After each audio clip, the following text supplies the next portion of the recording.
Okay, hi. My name's Josh. I've never done a talk like this before, so we'll see how it goes. I work for HP Palm on WebOS. I'm a WebOS developer evangelist. If any of you know what WebOS is, you can send your condolences to my Twitter account. But anyway, today I'm here to talk about electronic books. In particular, nonfiction that we can use for education. I love books, I love reading, I have my whole life, and it's taken a long time for us to get electronic books. We started with, well, at least me, I started downloading texts over Archie and Gopher. Then we got, little portable, teeny tiny 160 pixel grayscale screens, and finally we have e-ink, and Amazon worked out the deal, so we have real ebooks. Woo! They're finally here. But that got me thinking, I'm still reading basically the same stuff I could have read 20 years ago. It's just in a more convenient form. Is that really all there is? Where are the real ebooks? Where are the books that do things that we simply could not do in a pre-digital device? So I thought we needed something as an example to learn from, perhaps an example from fiction.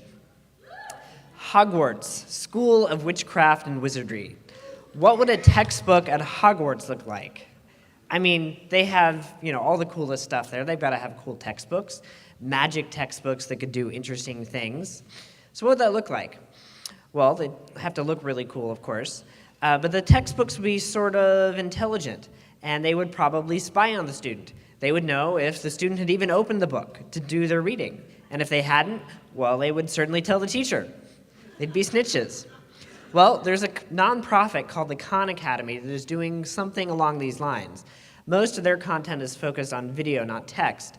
But what they've created is a curriculum of material and tools for teachers to interact with their students, to watch what their students are reading, to give the practice problems to their students, find out if, okay, this section they're doing really well on, this other section they're not doing very well on, maybe I can give them some more problems or some one-on-one tutoring. So the textbook becomes a way of taking information not only to the student, but from the student and back to the teacher. So that's pretty interesting, but it's still basically a fancy website, right? Well, what else could we get out of Harry Potter here? I always loved the interactive photos. They're not quite video, but they're not quite still photos. There's something in between where it moves a little bit and adds some depth to it, giving you more information than you get from a pure photo, but not where you'd have to just sit and watch it like a video.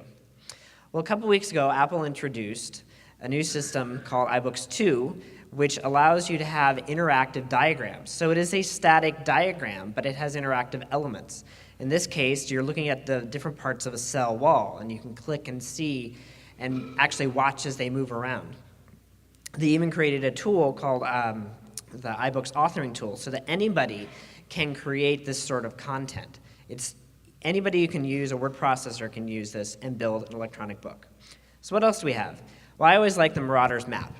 This is a cool thing that lets you see where everybody is in Hogwarts and the entire layout of the place, including even the secret passages.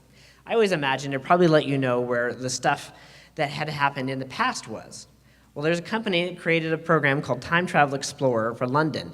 It actually lets you explore London, actually walking around through historic maps, and you can see the places where historic events took place, and it will actually show you photos or paintings when you get to that spot. Now, I always thought that the most innovative characters in the Harry Potter world were the Weasley twins, because they were the jokers and the pranksters, and they just did everything for fun. What would they do with textbook technology? I think they'd probably come up with a list of the world's greatest dragons, and for each dragon there'd be like a little baseball card showing the stats, and if you pay an extra 50 cents you get a chocolate version of the dragon that you could eat. Sounds like in-app purchasing, really. Well, there's a company that does this. It's called Dragons for iPad, and it shows you the world's great dragons and all their stats and different poses, and you can actually print out a black and white version that you can color in. So it takes what was purely electronic and turns it physical again. So I'm excited about the potential of this technology, but let's not forget that it's not really about bits any more than books were about clay tablets or scrolls. That's just presentation technology. It's the content that really matters. We can use this new technology to to allow the content to do new and interesting things, but we have to focus on creating compelling things that students will actually find interesting and draw them into the process of learning. And that, I think, will be the true electronic book of the future. Thank you.